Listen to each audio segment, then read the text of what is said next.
누가복음 15장의 말씀을 통해서 잃어버린 한 마리 양을 찾아 나선 주인의 심정을 보게 됩니다.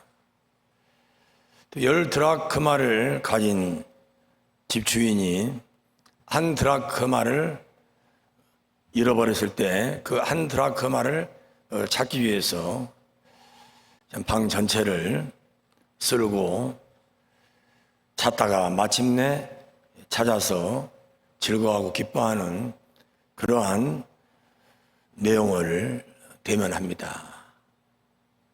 그런 가운데 저는 평상시에도 궁금했지만서도 이제 한 주간 내내 궁금한 부분입니다. 왜 아버지는 집 나간 둘째 아들을 찾아 나서지 않았을까 못했을까? 잃어버린 한 마리 양에 대하여, 잃어버린 한 동전에 대하여 그 주인은 99마리 양의 그 이후의 처지와 형편을 걱정하지 않고 한 마리 잃어버린 양에 대하여 골몰하며 온 천지를 찾아 헤매는 목자의 그 심정. 왜 아버지는 둘째 아들을 찾지 않았을까? 왜 아버지는 둘째 아들에게 일정한 분깃을 주어서 그렇게 허랑방탕한 길을 가도록 무심하게 내버려 두었을까? 이쯤 되면은 우리 모두가 다 궁금한, 왜 하나님께서는 선악과를 만드셨을까? 왜 하나님께서는 그 사랑하는 아담과 하와가 선악과 나무를 취할 수 없도록 마치 먹은 이후에 에덴 동산에서 쫓아내고 화영검으로 그렇게 울타리를 쳤던 것처럼 선악과를 취하기 전에 왜 그렇게 하지 않으셨을까? 왜 그 yar랑한 인간의 자유의지라는 미명하에 왜 하나님께서는 그렇게 선악과를 방치했을까?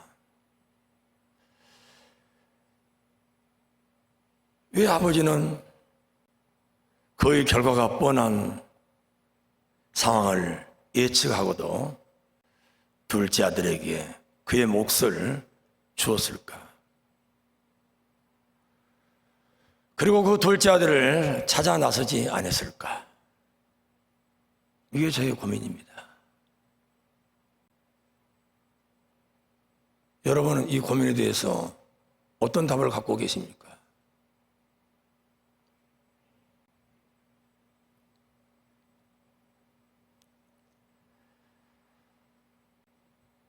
소유냐, 존재냐?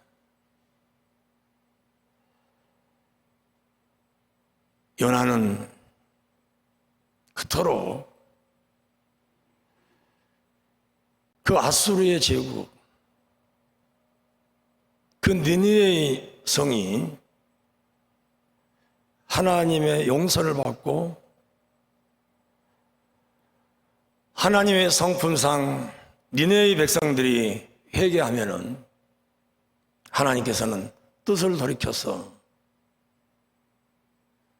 그들을 품으시고 그들에게 자비와 용서를 베푸실, 그들을 구원할 하나님인 것을 알기 때문에, 그래서 요나 2장 9절을 통해서 모든 구원은 하나님께로부터 난다라고 하는 선지자답게 먼저선 모든 하나님에 대한 지식을 알고 있는 선지자 요나,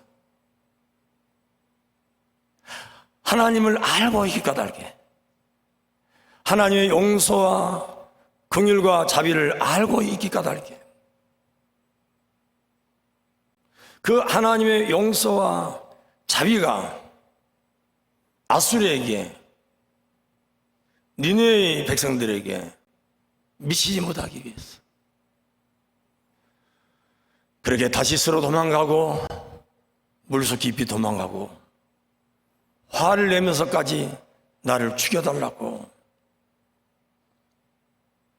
그렇게 요나 3장 4장 8절 3절 8절 9절에서 그렇게 하소연한, 나를 차라리 죽여달라. 나는 이 상태로 죽는 것이 낫다.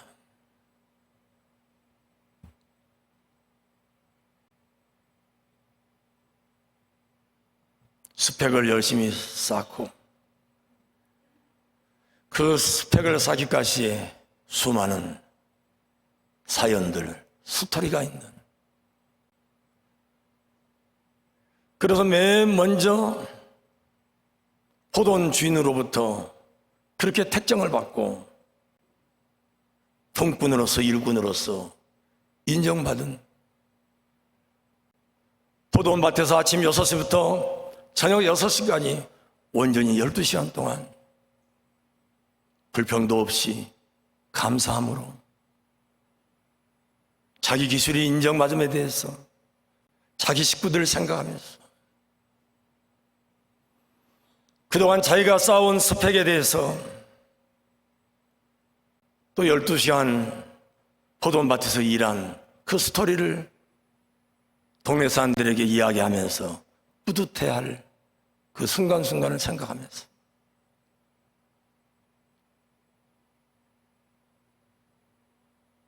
그렇게 열심히 충성했건만 소유냐 존재라고 하는 그런 아킬레스건이 이 12시간 일하는 사람을 자극할 때 같이 포도원 밭에서 12시간, 6시간, 1시간 일할 때 그 존재의 의미를 가지고 포도원 밭이라고 하는 풍성함과 포도원 밭이라고 하는 일할 수 있는 장이 있고 거기에서 함께 살아내는 인생을 생각할 때는 그렇게 황홀하고 그렇게 감사하고 기뻤었는데 그만 12시간 일하는 내가 소유해야 할 한 데나리온의 목과 1시간 일하는 저 품꾼의 한 데나리온이 같다라고 하는 이 소유의식이 발동이 되자 존재의 개념은 사라지고 존재의 의미는 상실되고 오롯이 소유의 욕심만이, 소유의 현실만이 온통 12시간 일하는 사람을 매몰시키는 그러한 말씀. 제사장으로서 정말 멋들어지는 예배를 위해서 모든 회중과 청중들이 온전하게 완전한 제사를 하나님께 올려드리기 위해서 새벽부터 준비해 가까이 반가운 권사님 어떻게 새벽에 길 오는데 안전하셨어요? 무슨 말이야? 내가 지금 하나님 앞에 기도를 올려드리러 왔는데 오늘 주일 영광된 자리에 하나님을 온전하고 완전하게 예배드리러 왔는데 내가 아직 하나님 앞에 인사도 올리지 않았는데 나에게 말을 거는 사람이 있어.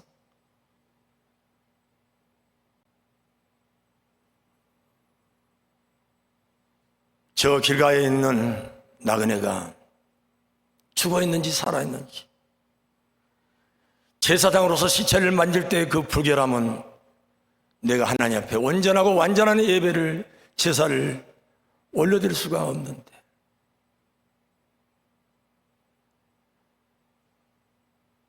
저 강도 만난 자가 생수를 하고 있는 거 아니냐. 나를 얽어매기 위해서 내가 하나님께 드리는 제사를 가로막기 위해서 몇몇 무리들이 숨어서 나를 올가매기 위해서 저렇게 미끼를 던져놓은 거 아닌가?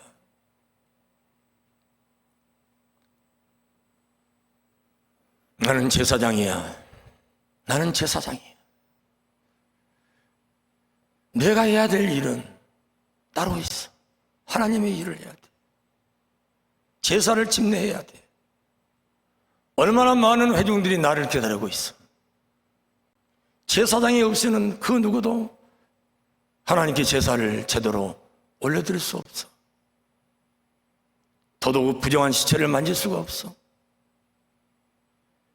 딥테이크를 통해서 나를 저 사람을 죽인 자로, 내가 저 사람을 해코하는 자로 그렇게 나를 폄하 질시하고, 그렇게 통째로 한국교회를, 그렇게 통째로 하나님의 제사를 폄하할 그런 무리들의 작당은 아닌가. 내가 내 인으로서 하나님을 온전한 찬송과 찬양을 올려드려야 되는데, 가서 미리 연습도 해야 되는데, 음도 맞춰봐야 되는데, 우리가 부르는 길을 만드는 분은 분명히 앞에 4분의 3박자라고 했는데 곡절을 보면 4분의 4박자인데, 그의 단순한 인쇄 과정이 실수일까? 아니면 작곡가의 의도일까? 좀 더 우리가 하나님 앞에 아름다운 선율과 음정으로 찬양을 올려드리기 위해서는 내가 와서 목도 가다듬고 서로가 음정을 맞추면서 하모니를 연습해야 되는데, 그 조개 껍데기, 저 바닷가의 소라 하나 굳이 내가 바닷속 깊이 던져주지 않는다 할지라도 밀물과 썰물이 교차될 때 저 생명체는 다시 바다 한가운데로 갈 거야. 누군가의 도움을 통해서 그 일을 해낼 거야. 굳이 내가 아니다 할지라도. 왜 내가 해야 돼? 왜 나야 돼? 각자와 이유와 각자의 변명이 있을 것입니다. 각자의 생각이 있을 것입니다. 오늘 왜 아버지는 둘째 아들을 찾아 나서지 않았는가?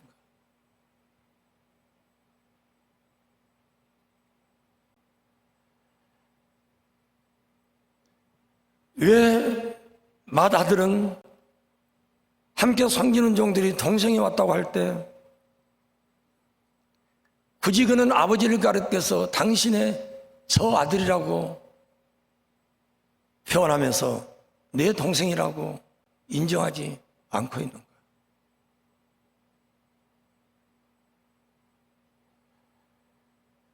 왜 맏아들은 자기의 동생을 찾아 나서지 않았는가? 그 순간에서도 들판에서 나름 열심히 12시간 일을 하고 동생이 나간 것을 보라는 듯이 더 철저하게 일을 하고 동생의 몫으로 빠져나간 그 몫을 채우기 위해서 더 충성되이 아버지의 명을 거스르지 아니하고 아버지로 하여금 그 몫을 둘째가 생각이 나도록 이를 갈도록 생각이 나도록 더 철저히 순종하고 더 철저히 아버지의 명령에 따르고 염소 새끼 하나라도 나를 주셔서 나의 친구들과 잔치를 하게 했습니까? 어느 한 심정에는 그 염소 새끼 하나라도 바라는 심정이 있었지만서도 동생에게 뻔때기를 보여주기 위해서라도 동생이 처절하게 망한 소리를 듣고 싶어서라도 더 이상 이곳에 발을 붙이지 못했으면 하는 간절한 소망으로 몸부림치면서 기도하는 심정으로 매일매일 들로 밭으로 나가서 동생을 찾는 대신 더 열심히 아버지의 가산을 늘리고 더 열심히 충성되게 단 한 번도 아버지의 명령에 어긋나지 않게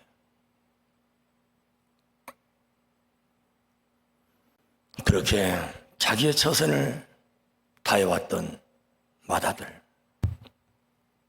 아버지가 문을 열고 멀리서 동생을 바라보는 그 마음이 읽혀지듯 그렇게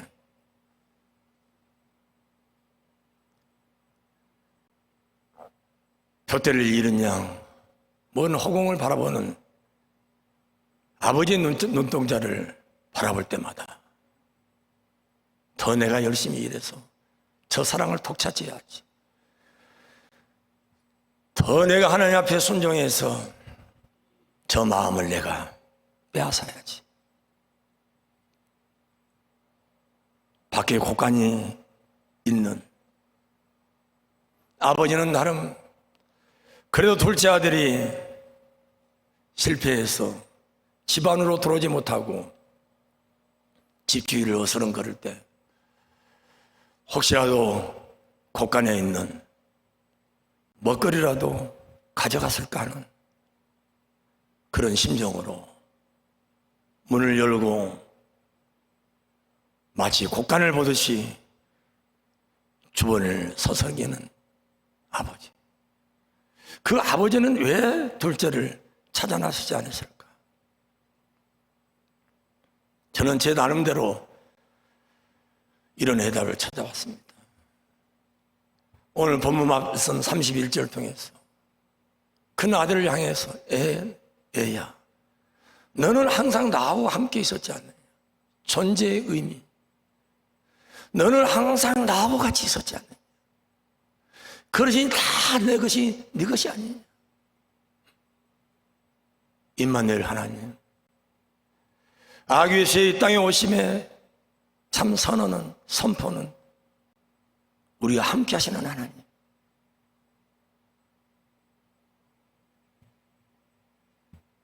너는 나하고 함께 있었지 않느냐. 나는 너하고 함께 있었지 않느냐. 그러기에 내 것은 다 너의 것 아니냐. 그러나 32절 말씀을 통해서 그러나 동생은 죽었다가 살아났고 잃어버렸다가 다시 찾은 생명이 아니냐. 아마 아버지가 집을 나설 수 없었던 이유는 어찌 보면 동전보다도, 어찌 보면 남아있는 99마리보다도 더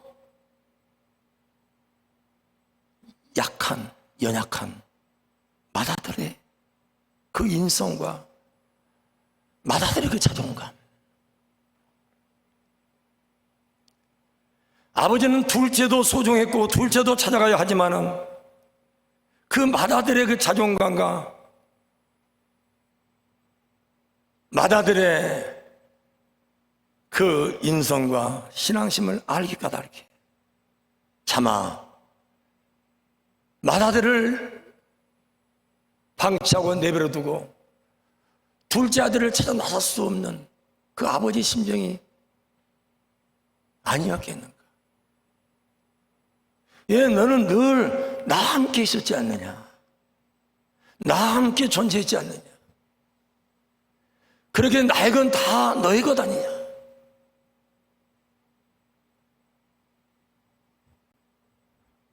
그 존재의 의미를 가지고 존재 속에 살았지만서도 동생이 자기의 분깃을 허랑방탕하고 다시 자기의 존재의 범죄 안으로 들어오고 있다고 하는 가운데 소유욕이 발달된 맏아들, 도저히 용납할 수 없고 도저히 용납되지 않는, 아버지가 마치 문을 열고 나왔던 그 자리만큼에서 들어오지 않는, 아버지가 아직 상가가 먼데 미리서 그 둘째 아들을 껴안는, 우리가 하나님을 먼저 사랑한 것이 아니라 하나님이 먼저 우리를 사랑한, 아무리 그 둘째 아들이 내가 아버지께 하나님께 이런 죄를 지었으니 나를 품꾼의 하나로 사용해 주소서, 그런 마음을 품고 아들로서의 입지와 이치가 아니고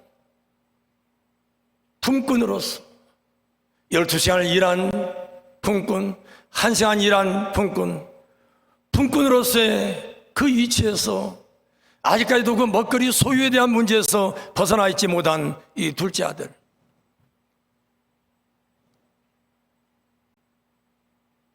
하지만 먼저 아버지께서는 그 아들을 비록 그 마음속에 있어서 아직까지는 온전하고 완전한 그의 회개와 자복이 아니다 할지라도 그 모자라고 부족한 그런 마음이다 할지라도 그 마음 자체가 표현되기도 전에, 말로서 표현되기도 전에 둘째 아들의 그 몸꼴을 보면서, 처절하게 실패해 있는 그 모습을 보면서 어떤 조건도, 어떤 여건도, 어떤 용서할 수 있는 그런 빌미도, 어떤 언어의 유의도 없는, 철저하게 실패해 있고 철저하게 망가져 있고 철저하게 허랑방탕해 있는 그 모습 그대로를 껴안아주고 입을 맞추면서 그렇게 받아들여준 그 아버지, 마치 곡간의 열쇠를 떨어뜨리는 것처럼 어떻게 그 큰 아들은 그 자리에서 더 이상 한치의 발걸음도 집으로 옮기려고 하지 않는,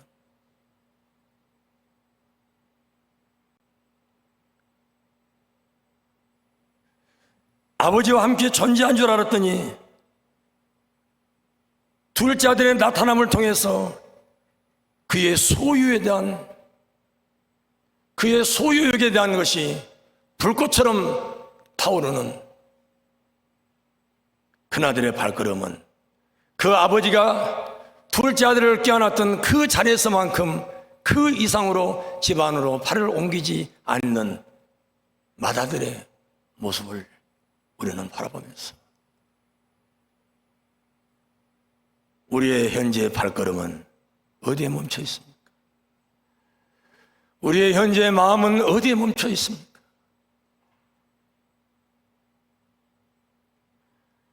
왜 우리는 둘째를 찾아 나서지 못한 겁니까?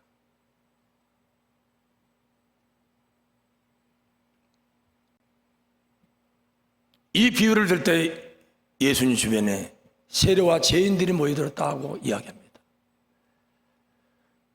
그럴 때 선지자 같은 하나님의 말씀이 능통한 바리새인과 율법학자들이 예수님을 빈잔했다고 합니다. 왜 당신은 세리와 죄인들과 함께 먹고 마시며 함께 그렇게 노닥거리고 있느냐? 그러한 세리와 죄인의 상징인 삭개오가 누가복음 19장에 등장합니다. 세리의 장이라고 했습니다. 예수님께서는 그 세리의 장을 만나서 그의 집에 유함으로 8절에서 19장 삭개오가 그의 소유에 대한 욕심을 다 버리고 예수님과에 대한 존재의 의미를 깨닫고 나의 재산 절반을 가난한 자들에게 나눠주겠습니다. 내가 남의 것을 토식한 것이 있다면 4배로 갚겠습니다.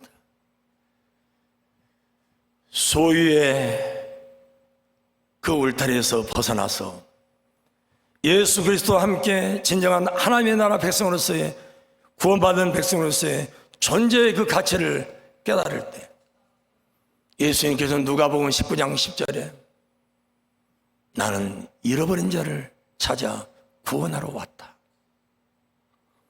누가복음 19장 10절에 나는 잃어버린 자를 찾아 구원하러 왔다.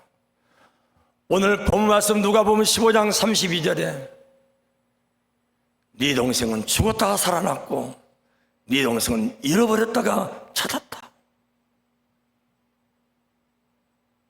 누가 오늘 저와 여러분들을 바라보고 있습니까? 누가 저와 여러분들을 이 시간 바라보고 있습니까? 누가가 바라보고 있습니다. 누가는 사도행전 4장 32절에서 37절까지 우리가 그토록 추구하고 우리가 그토록 모델링하는 초대교회를 이렇게 누가는 우리에게 이야기하고 있습니다.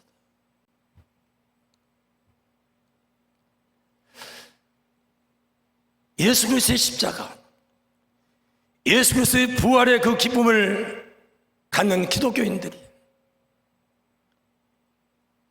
마음과 뜻이 하나가 되어서 누구든지 자기의 것을 자기 것이라고 여기는 사람이 없었다.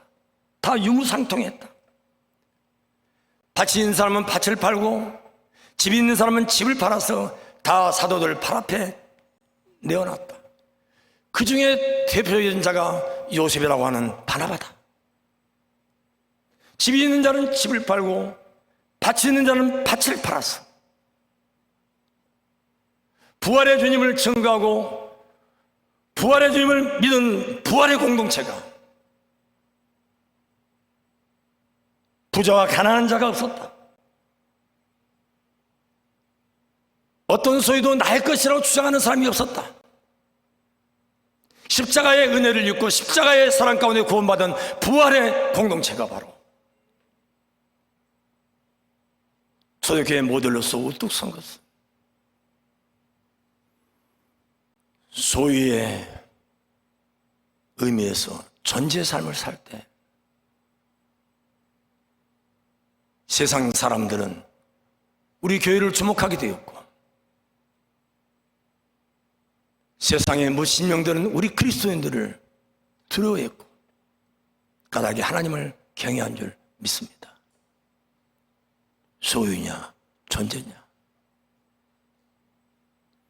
복수냐 평화냐.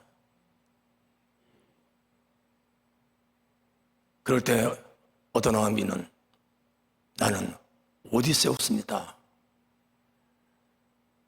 우리가 고전에 책을 읽어봤을 때 복수도 평화도 아닌 수십 년 동안 왕궁으로 돌아오지 않는 나의 남편 오디세우스다. 소유냐 존재냐고 하는 이러한 질문 속에 우리는 겸손히 사랑입니다. 예수 그리스도의 십자가의 사랑입니다. 예수 그리스도의 부활의 사랑입니다.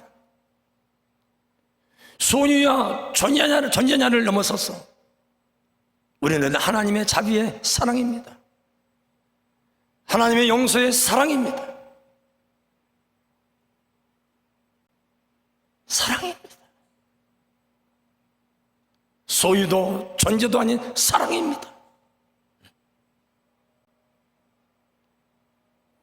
니네에 대한 사랑, 한상한에 대한 사랑, 내가 어떻게 취급을 당하든 길가에서 강도받는 사람에 대한 사랑, 오늘 둘째 아들에 대한 사랑, 동생에 대한 사랑, 세리장에 대한 사랑, 선악과를 따먹어서 에덴 동산 쫓아냈으면서도 독생하신 아들 예수 그리스도를 이 땅에 보내시기까지의 그 사랑, 우리는 처음도 사랑이고 둘째도 사랑이고 우리의 마지막도 사랑인 줄 믿습니다. 사랑이 없는 꽹가리, 사랑이 없는 애연, 방언, 통변의 은사, 아무런 소용이 없습니다. 누군가를 위해서 말할 때, 누군가에 대해서 생각할 때 지극히 작은 한 사람에 대한 사랑, 그 사람이 어떤 사람이든지 간에, 어떻게 성공했건 어떻게 실패했든 간에 상관하지 않고 하나님의 사랑으로 사랑하는 것, 사랑, 그 사랑이 우리 부활의 공동체의 마지막 메시지인 줄로 믿습니다.